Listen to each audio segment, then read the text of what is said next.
Welcome to Absolutely Marvel and DC. My name is Benny, that is Dylan, and Sal is on vacation. So if you watched our review of Loki, which went out this morning because I neglected to put it out after Dylan did it, but it went out on Friday. I did it at like 2 a.m., so I don't know when it went up. My schedule's been all weird lately. But I talked about how the internet has a theory that I was kind of lining up with as well, that is not female Loki. That is, in fact, a different character. Now, yes. The title should have told you, but if you are not expecting spoilers based on potential problematic leaks from Disney Plus, leave the video now, because we're going to discuss a credits issue that apparently reveals things. This is your warning. All right. I'll say she's probably in the thumbnail, but we'll do like very, very spoiler warnings. I'm sure this has gone out like closer to next week's episode, so you got to do what you got to do. Watch the episode when it comes out, otherwise you're probably going to get spoiled. Yeah. Oh, yeah. So anyway, the character was revealed as female Loki. The episode had lines like Loki saying, "I wouldn't treat myself that way." There was the oddity of the woman basically saying, "Don't call me Loki." There was the fact that she wasn't trying to like show off like Loki would. And that led to a lot of theories of it being a character known as the Enchantress, which is a villain of Thor and Loki's. She wears green, and she traditionally is just a thorn in their side. Apparently Disney Plus in America named her some form of female Loki in the credits. But in other countries, she is named Sylvie or Slivy, however you want to pronounce it. Sylvie's what I think. Sylvie Lushton.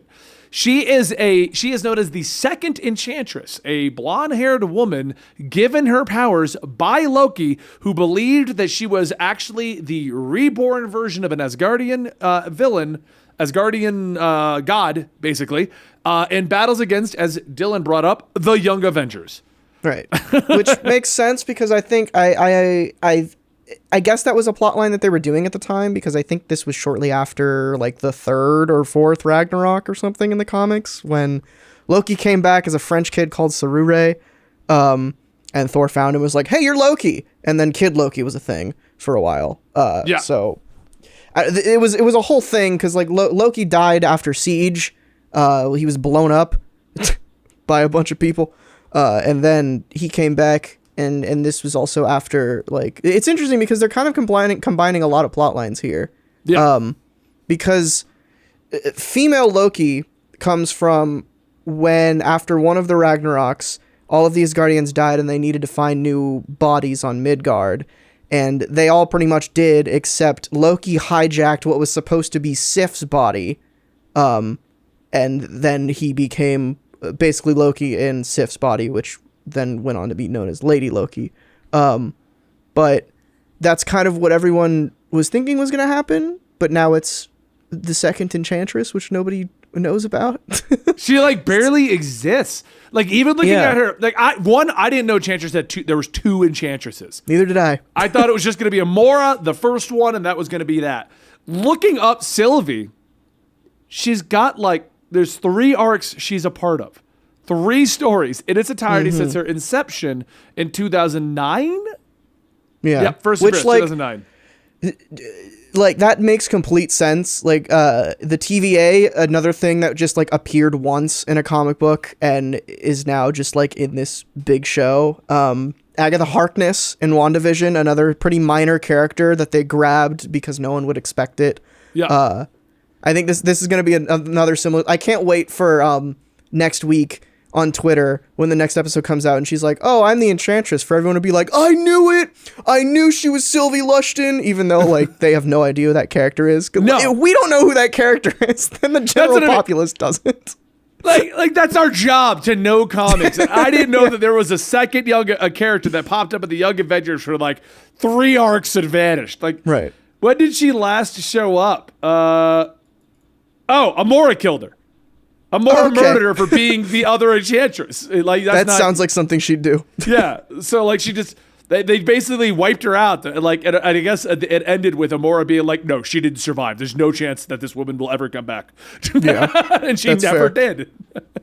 Well, it's because it's a character. Like, I'm pretty sure. It was probably during. I looked at some of the art and it looked like it was from Kieron Gillen's Young Avengers run.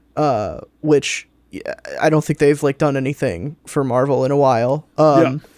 So, you know, it's and that is a run that I've been meaning to read a lot, because like Kid Loki and Young Loki, that era of Loki is probably my favorite. Like it's what made me fall in love with the Loki character.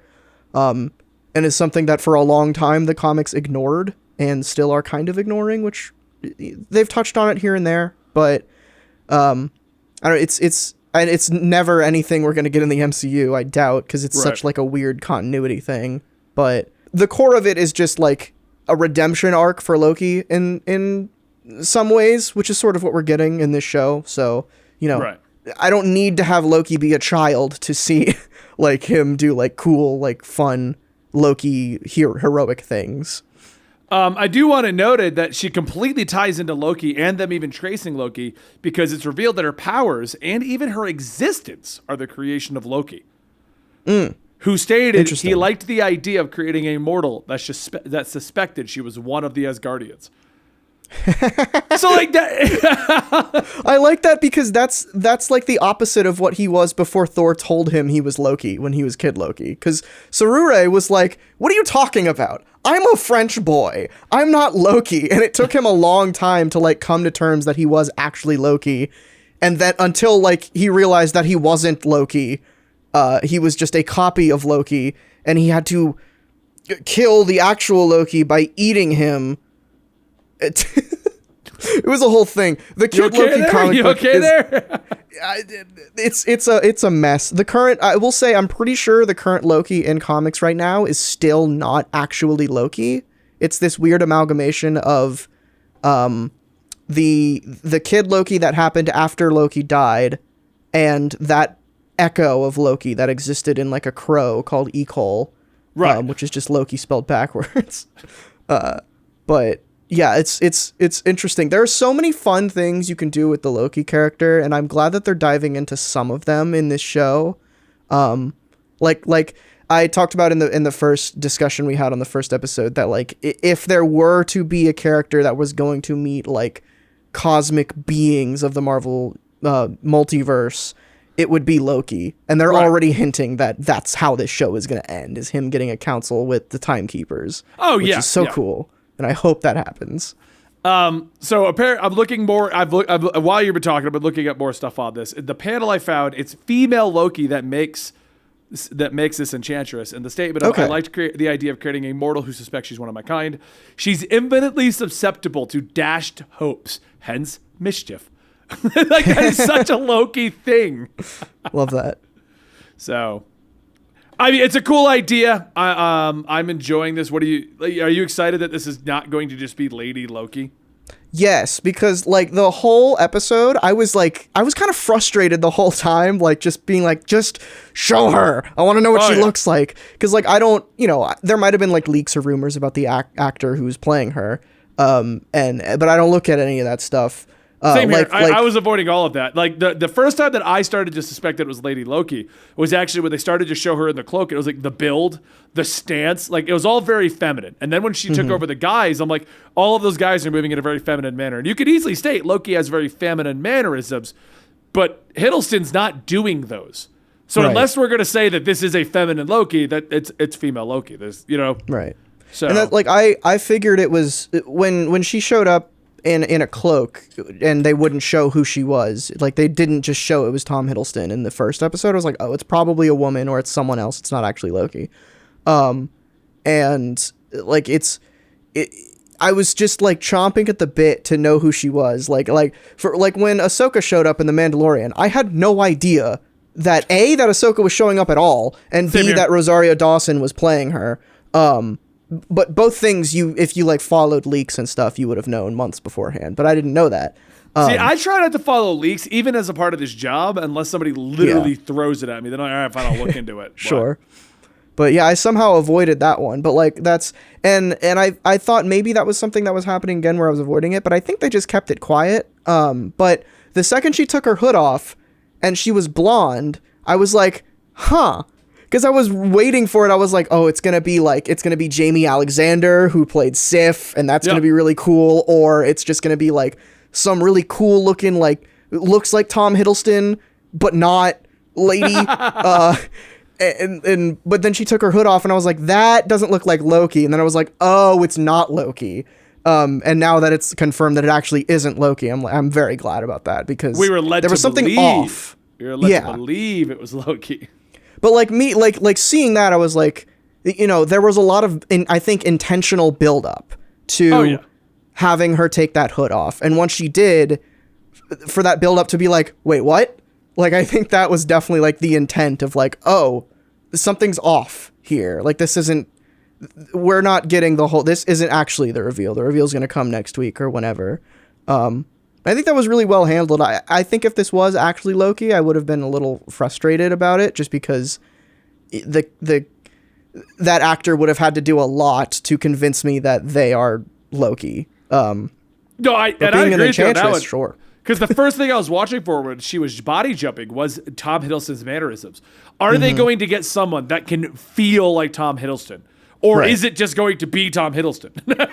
Yeah. And the show is him arguing with himself. Like, right. And that's a concern that you would always have, right? Is like one of my concerns when I was like, it's probably a woman. I was like, are they going to like over sexualize her or just turn her into a completely different character? Even though that like would completely like betray the idea here of that it's just Loki who's shapeshifted for whatever reason. Right. And I think this is the better move.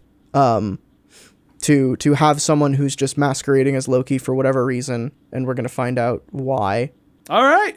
Well, this has been absolutely Marvel and DC. I'm Benny. That's Dylan. We've been discussing a leak.